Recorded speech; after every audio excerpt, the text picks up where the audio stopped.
Okay guys, I'm going to go through how to cut out the air exit holes in your cowl.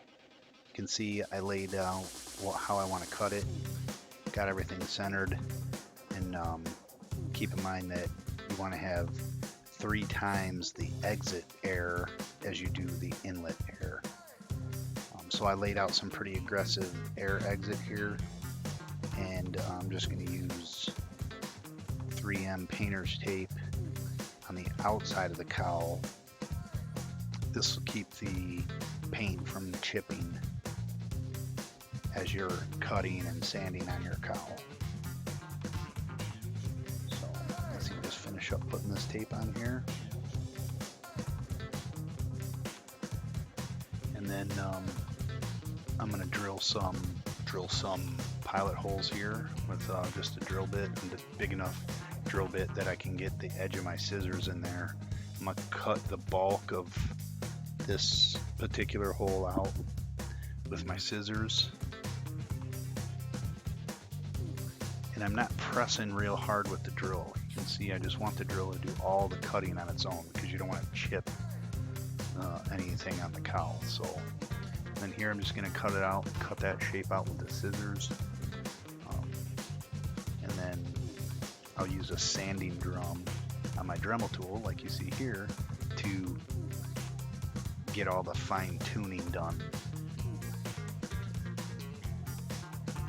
So I'm just gonna speed this up a little bit. You guys obviously know how to use a Dremel tool and your sanding drum, so I'm just gonna sand out to my line, and you can see that I got that done. I'll wipe the inside of the cowl down with some acetone to get the mold release off it, so I can glue some popsicle sticks in there just to stiffen up that air exit, since there's a lot of it there and it's sort of thin. Okay, so here on the bottom of the cowl, I'm going to install blind nuts so we can use 440 bolts and bond washers to secure the bottom of the cowl on. So just a real quick process. Just drill a center hole, a pilot drill, get it right in the center, and then I'm going to use a larger drill. I'm going to drill the larger hole the same size as the shank on the blind nut. You can see here, I'll just drill the larger hole, and then we'll use some CA. We'll push that down in there, but I'll use some CA.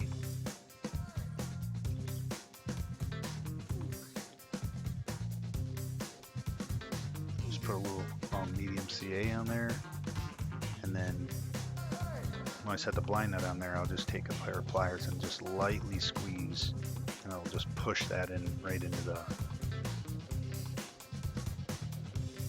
it'll just push the blind nut right into the wood.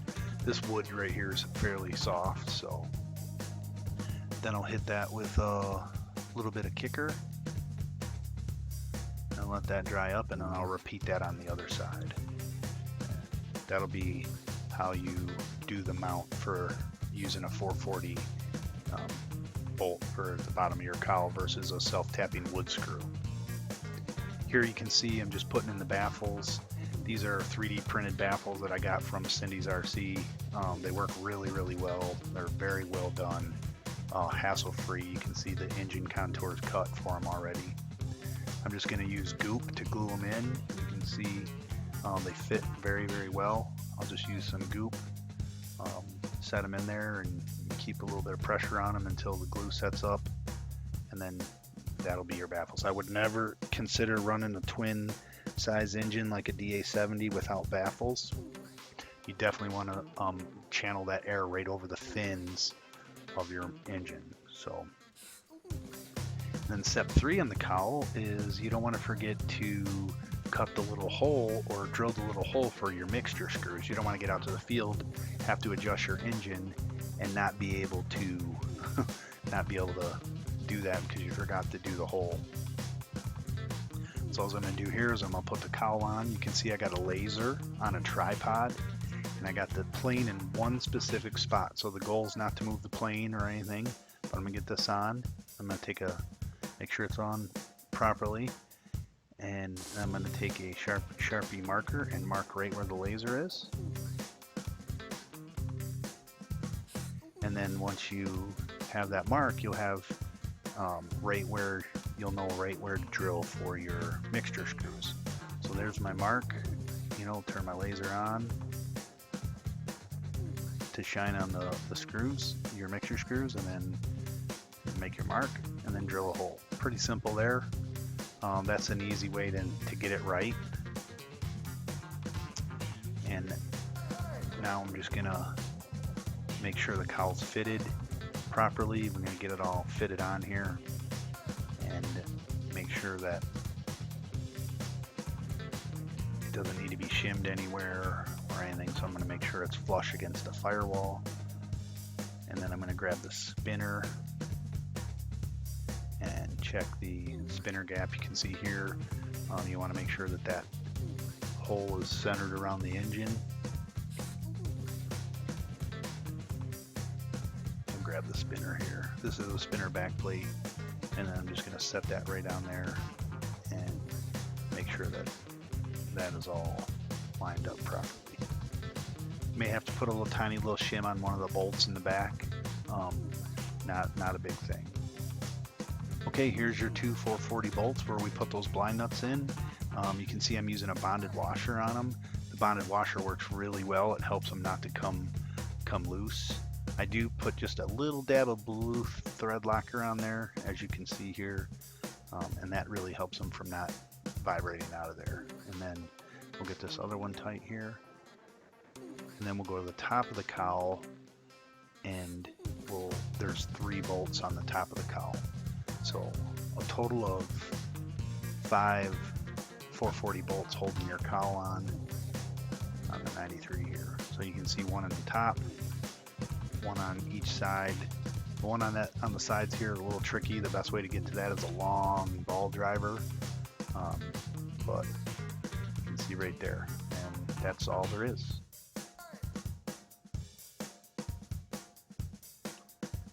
All right, everybody, this is the tube that runs back to the elevator halves for your elevator servos, and these are the extensions I've run in the tube. Makes it nice. You see I put red tape on one, that's so I know that that's the right elevator and I can hook that up properly. Here's the installation of my MPX plugs. I like to use these for my ailerons. I just put a little wood piece there, and then they fit perfectly on the outside. And what you'll see here, they fit perfectly in there. I can plug my ailerons right in there, and that's a real clean way to mount your aileron plugs. Here I'm going to use, you can see I just got this rubber grommet. I'm going to glue that rubber grommet in the end of that tube. That keeps that sharp edge of that tube from cutting any of your elevator wires or anything, or elevator extensions or anything like that down the road. Here you can see there's that red wire sticking out. So this is my right elevator half. The plane's sitting in the stand inverted right now. So we're going to go ahead and install the right elevator. And you can see this is all complete. The servos are in it and everything. Here's your anti-rotation pin. I always like to hit these anti-rotation pins with a little bit of thin CA prior to putting them on. So I'll just hit them with a little thin CA and then hit them with a little kicker. This keeps that from coming loose or anything weird happening to them or them moving or anything like that. So put a little bit of thin CA on those. And then here's the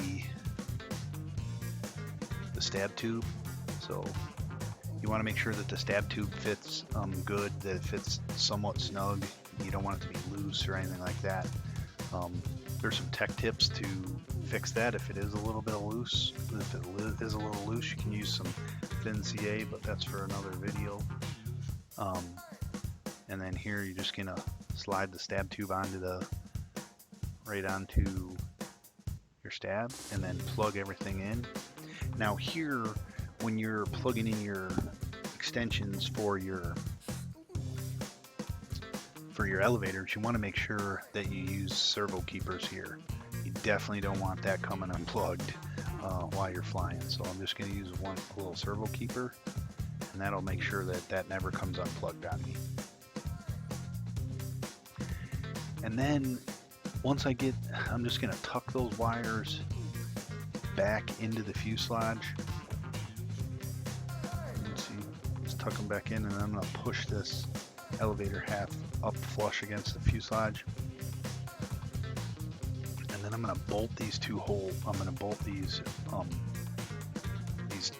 two on. I'm going to use just a tiny bit of blue thread locker. Some people don't like using thread locker here. I'm also going to use a bonded washer, as you can see here, and I'll just put these on with a little bit of thread locker and a bonded washer. You don't want these coming off. Now, you wouldn't use the thread locker if you're going to constantly be removing your stabs, but I have a trailer, so I don't remove the stabs very often. But just get these nice and tight with the bonded washers.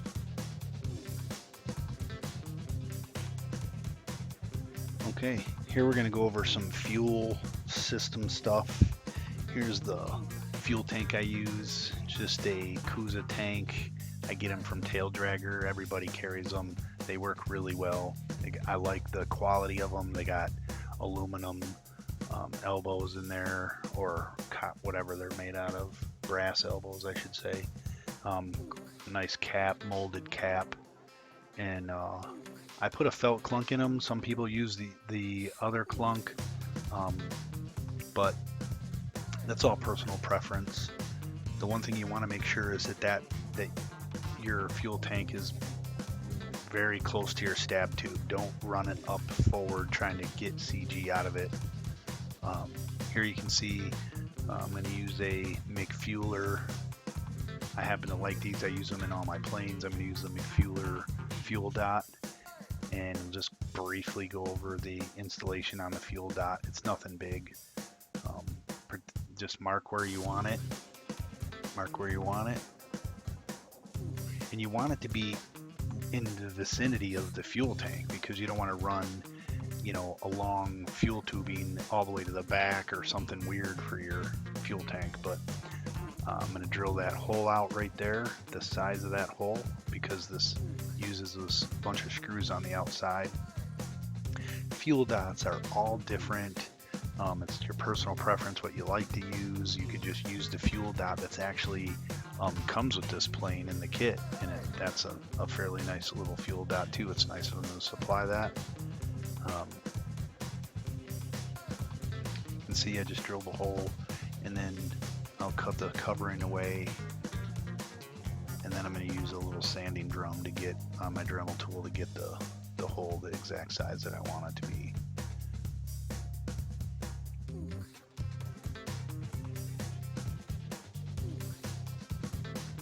Just use my sanding drum, and I'll get that nice and round, and I'll get it right to the diameter that I want it to be.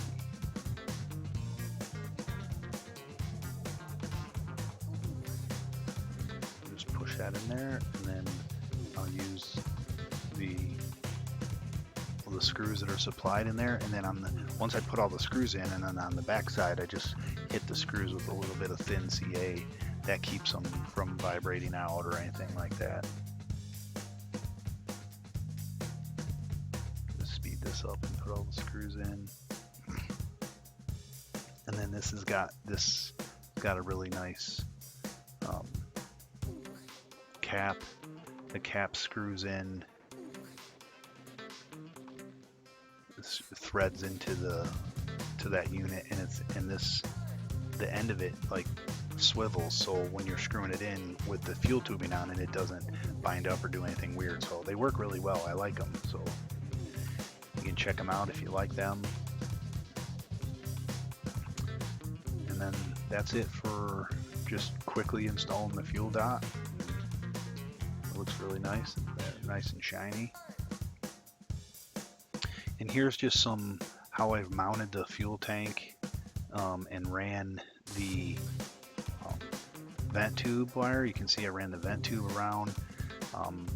I have this tank in a tank holder, but I like to run this, you can see I just use a little aluminum tube, and I drill a little hole and I run it right down through the pipe tunnel, and you can see right there it's out of the way of the pipe. It's not in danger of melting on anything. Well, it's aluminum, so it's not going to melt, but and then I just poke it right out the bottom of the plane, and that works really well for me for all my vent lines. Here you can see just running the fill line right to the fill from your fuel dot, and here I'm running the out to the engine, right out the bottom, and you can see anywhere where that fuel line leaves the fuselage, I put a little rubber grommet in there that helps the chafing. You don't want to ever cut a hole in your fuel tubing, so works out pretty good. Here's my battery tray. I run a regulator, a Castle, to regulate the voltage going to my servos. That's all, again, all personal preference. I run that right into a switch and then to my receiver. Here you can see the power box spark switch. This is my ignition kill. I choose to use these all the time. I actually have a video online on how to hook these up, but they just plug right into the receiver, and I pull power right out of the receiver to run my ignition, so I only have one battery in my whole plane. Here's the ignition light installed, and you know, it's a pretty easy build. You can see that runs right to the receiver. I run that to the gear channel. I put it on a switch, and it works really well for killing. Again, personal preference. A lot of people like to use different types of ignition kill switches. So again, that's up to you, personal preference. So all our CGs are in front of the wing tube. So if you took this down, this is a little bit off the wing tube. So I'm going to measure from the front of the wing tube to this first line. This first line is 3/4 of an inch to 1.5 inches. So the further aft you go, the better 3D CG that you're going to get, and the further forward you go, the better precision 3D you're going to get. This is going to make the plane a little more nose heavy. This is going to make the plane a little more neutral to tail heavy. So it's important that you understand that this is all personal preference, but when you're checking CD, you can just put your fingers right in here roughly, and you can pick the airframe up. All our CGs are with no canopy. So that's a CG for the 93.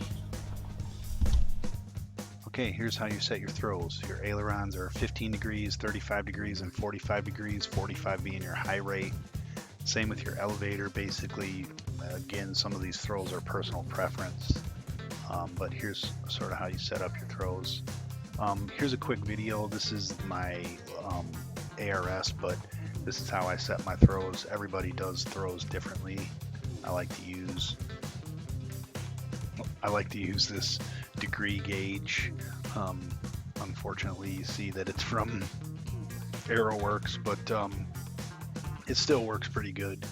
And this is sort of how I go through and set my throws. I always start with my high rate throws first, and then I move to mid rates and low rates, which is just a dual rate adjustment. So everybody's going to do this differently, but this is just a quick example of how to set your throws, making sure that everything's zeroed, and then your same is full deflection and then same down deflection. No differentials needed in any of our planes, but that's just a quick idea of how you should set your throws. So good luck and have fun flying your planes.